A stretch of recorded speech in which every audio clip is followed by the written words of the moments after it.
Good morning guys, it's me again, Leticia's Kitchen. For today's vlog guys, magluluto tayo ng beef with onion bulb. And then ang sauce natin dyan ay teriyaki sauce. So ito naman yung ating beef na gagamitin. Ayan, ayan guys. So nalagyan ko yan ng corn flour para medyo siya, hindi siya masyadong matigas. Kasi ito yung local na beef. Natin ang onions. Ayan, nakapaglagay na ako dyan ng mantika. So, i-fry lang natin to hanggang sa maging brown yung kulay niya. Yung lalabas yung aroma ng ating onions. Ngayon, ilalagay ko na ang beef.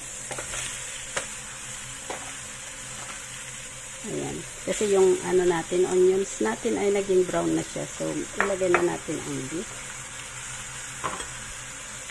So, ayan. I-fry lang natin sandali bago tayo maglagay ng sauce. Hanggang sa medyo mawala yung kulay red ng ating beef.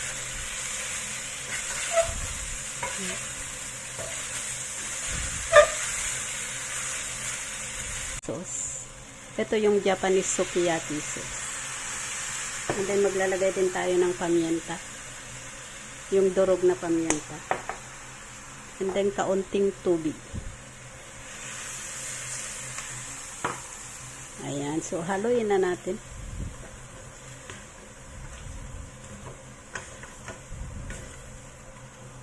Ayan, i-mix natin yung sauce na kailangan maging balance yung dikit niya sa karne para masarap siya. Para yung lasa ng ating karne ay pantay.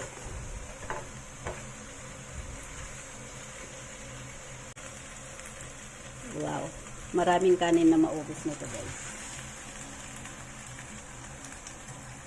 So, yan na guys yung ating beef teriyaki. So, thank you guys for watching. Please don't forget to click like and share. Thank you. Bye-bye. God bless.